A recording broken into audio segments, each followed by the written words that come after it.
Почитувани, денеска сме собрани тука на денешниот настан по повод донација од Прилепската пивара како општествено одговорна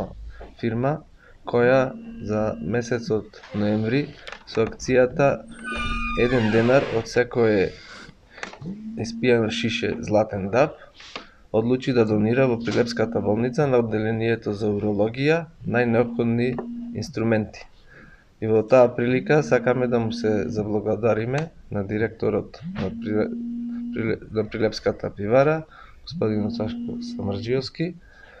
кои сме наискрено благодарни за оваа донација, на овие најнеопходни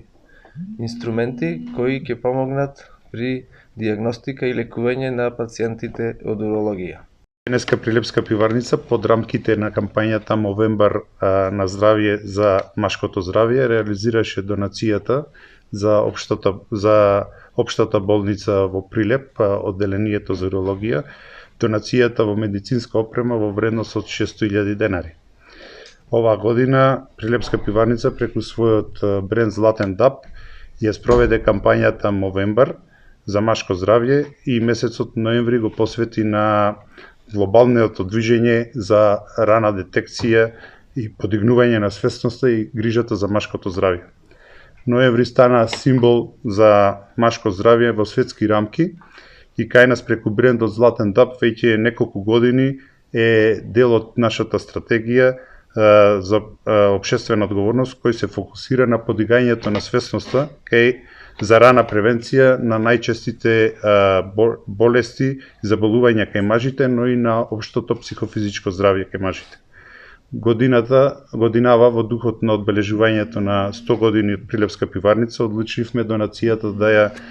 направиме на одделението за урологија при општата болница Прилеп и нашата грижа и солидарност за градот да биде пример за тоа како треба да сите успешни компании во нашата општина ја поддржуваат и ја поддржуваат и ја сапортираат општината и сите нејзини дејности во градот. Ви благодарам многу, чест ми е што денеска давам оваа донација, се надевам дека ќе биде во функција и ќе имате стварно добри услови за работа и преглед на пациентите. Јас како раководител на одделението за урологија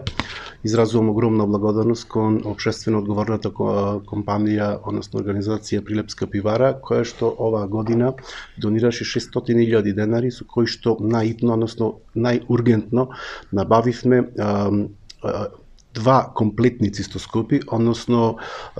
и работен дел и телескопски дел, кошулица и обтуратор и оптика со мост, со кој што практично е невозможно нашето функционирање како оддел. Имено ние во ендоскопската сала си имавме опрема, но бидејќи долго време не беше набавена, тоа знаете се амортизира и стасавме до практично од неколку комплети само на еден комплет кој што и тој беше скоро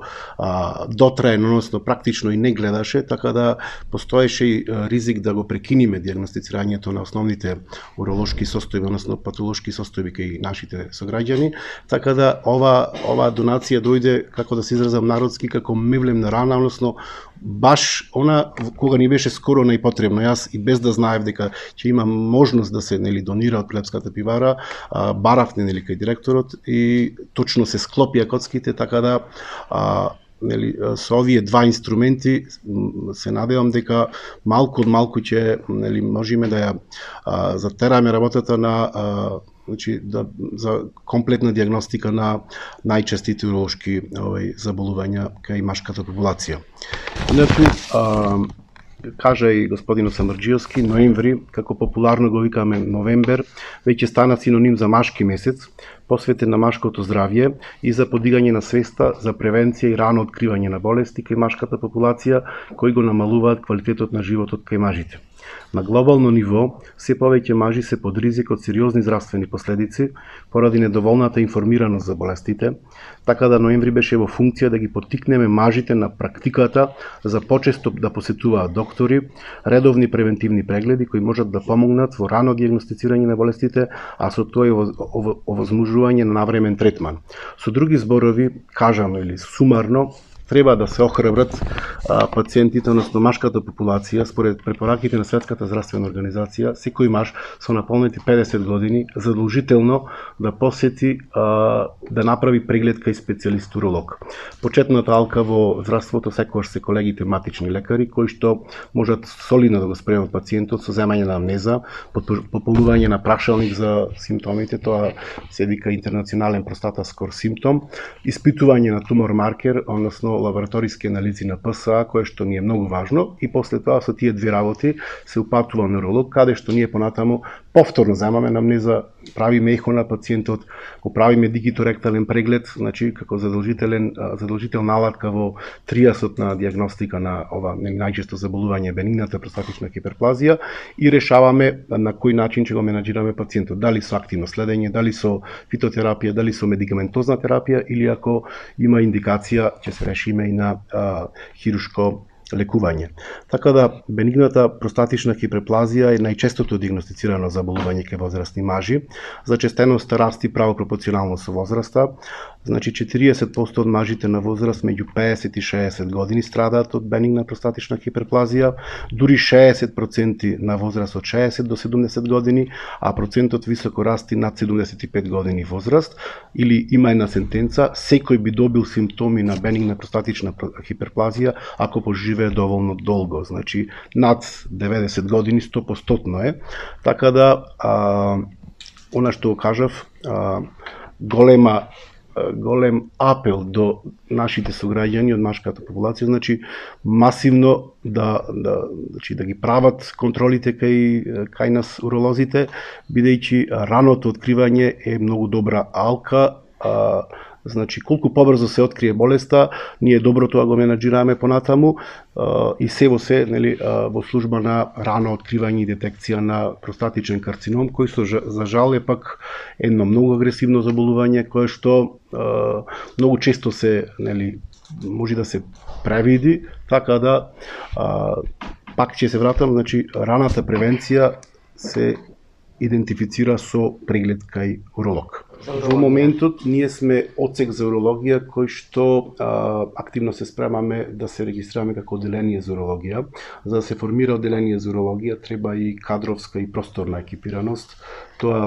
повеќе директорот и менаџерскиот тим. Во моментов сме тројца специјалисти уролози со надеж дека ќе се вработи уште еден специјализант кој што многу добро ќе ни дојде како, нели, по мапа на Светска здравствена организација на 100.000 популација, а ние покриваме повеќе од 100.000 популација, бидејќи кај нас гравитираат и пациентите од